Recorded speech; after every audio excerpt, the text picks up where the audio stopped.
আজকার নির্দিষ্ট সময়ের জন্য নির্দিষ্ট স্থানের ক্ষেত্রে নবী করিম সাল্লাল্লাহু আলাইহি সাল্লাম থেকে প্রমাণিত রয়েছে, সেগুলি আপনাদের সামনে এর আগে উল্লেখ করেছি। এখন আপনাদের সামনে আরেক রকমের জিকির আজকারগুলি উল্লেখ করব, যেগুলি কোনো নির্দিষ্ট সময়ের সাথে সম্পর্কিত নয়, তবে দৈনন্দিন জিকির আজকারগুলি করা হচ্ছে মুস্তাহাব। নবী করিম সাল্লাল্লাহু আলাইহি সাল্লাম সেগুলির ফজিলত খুব বেশি বয়ান করেছেন।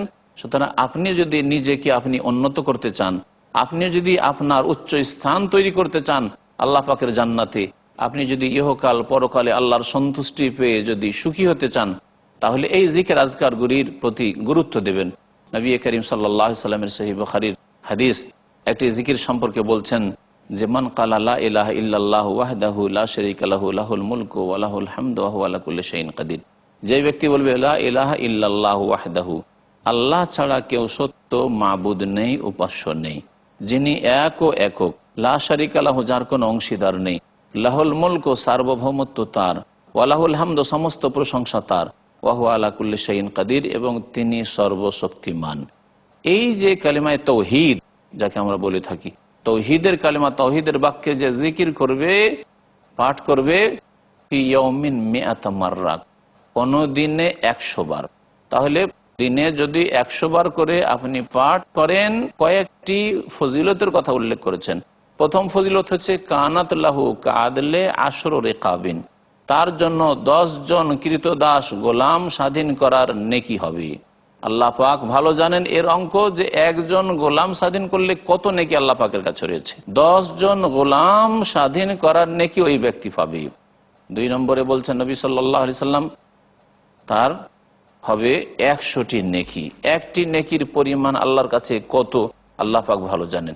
সহিহ হাদিসের কথা যে আল্লাহ পাক রব্বুল আলামিন তাকে 100টি নেকি দেবেন। আর কি হবে, ওয়া মুহিয়াত আনহু মিআতু সাইয়্যা, আর তার 100টি গুনাহকে মোচন করে দেওয়া হবে, মাফ করে দেওয়া হবে। আর তারপরে বলছেন নবী করিম সাল্লাল্লাহু আলাইহি সাল্লাম 5 নম্বর উপকারিতা, যে ওয়া কানাত লাহু হিরজাম মিনাশ শাইতানি ইয়াওমাহু যালিকা, আর সেই দিন সারাদিন সে শয়তান থেকে আল্লাহ পাক রব্বুল আলামিনের হেফাজতে থাকবে, রক্ষায় থাকবে। সে নিজেকে সুরক্ষিত করে নিল, দুর্গের মধ্যে করে নিল শয়তান থেকে। তাকে শয়তান না শারীরিকভাবে ক্ষতি করতে পারবে, না মানসিকভাবে ক্ষতি করতে পারবে, না দিনের দিক দিয়ে, ধর্মের দিক দিয়ে তার ঈমান এবং আমল আকীদা কেড়ে নিতে পারবে, না তাকে পাপ করাতে পারবে, বিভ্রান্ত করতে পারবে। নবী করিম সাল্লাল্লাহু আলাইহি সাল্লামের কথা অত্যন্ত ব্যাপক। আর ওয়ালাম ইয়াতে আহাদুন আফজালা মিন যালিক, এর চাইতে বেশি নেকি করার মতো আর কোনো ব্যক্তি হতে পারে না। এর চাইতে বেশি নেকি অন্য কোনো আমল করে পাবে এইরকম হতে পারে না। নবী করিম সাল্লাল্লাহু আলাইহি ওয়াসাল্লাম বলছেন, ইল্লা, তবে ওই ব্যক্তি আমেলা আকসারা মিন যালিক, এর চাইতে বেশি যদি কেউ করে থাকে। এই ব্যক্তি 100 বার পাঠ করেছে, সে যদি আরো বেশি পাঠ করে, অথবা এই ব্যক্তি শুধু এই কলিমায় 100 বার পাঠ করেছে, সে আরো অন্যান্য জিকির আজকারগুলি করলো, অন্যান্য ইবাদত বন্দি করেছে, দান খায়রাত করেছে, সে সিয়াম পালনও করেছে, অন্য ইবাদত যদি তার বেড়ে যায় তাহলে তার নেকি বেশি হতে পারে। কিন্তু এই ব্যক্তির চাইতে বেশি নেকি নিয়ে আর কেউ আসতে পারবে না। সুবহানাল্লাহ।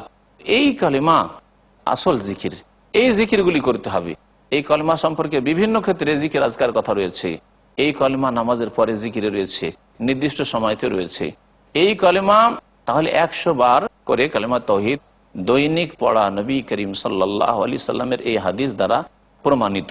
নবী করিম সাল্লাল্লাহু আলাইহি সাল্লাম এই কলিমা সম্পর্কে আরো বলেছেন যে, আফজালুদ দুআয়ে দুআউ ইয়াউমে আরাফা, সবচাইতে উত্তম দোয়া, শ্রেষ্ঠ দোয়া। কোন হাদিস আফজাল শব্দ রয়েছে, কোন হাদিসে, সহিহ হাদিসে খায়রুদ দুআয়ে দুআ ইয়াউমে আরাফা, সবচাইতে উত্তম দোয়া হচ্ছে আরাফার দিনের দোয়া। ওয়া আফজালু মা কুলতু আনা ওয়ান নাবিয়ুনা মিন ক্বাবলি, আর সবচাইতে শ্রেষ্ঠ দোয়া যা আমি বলেছি এবং আমার পূর্বে নবীগণ রাসূলগণ বলেছেন, তা হচ্ছে লা ইলাহা ইল্লাল্লাহু ওয়াহদাহু লা শারীকা লাহু লাহুল মুলকু ওয়া লাহুল হামদু ওয়া হুয়া আলা কুল্লি শাইইন কাদির।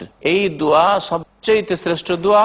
আরাফার দোয়া, বিশেষ করে হাজী সাহেবদের এই দোয়া নবী করিম সাল্লাল্লাহু আলাইহি ওয়াসাল্লাম সবচাইতে উত্তম দোয়া বলেছেন আরাফার দোয়া, আর সবচাইতে উত্তম দোয়া বলেছেন এই কালিমা তাওহীদের।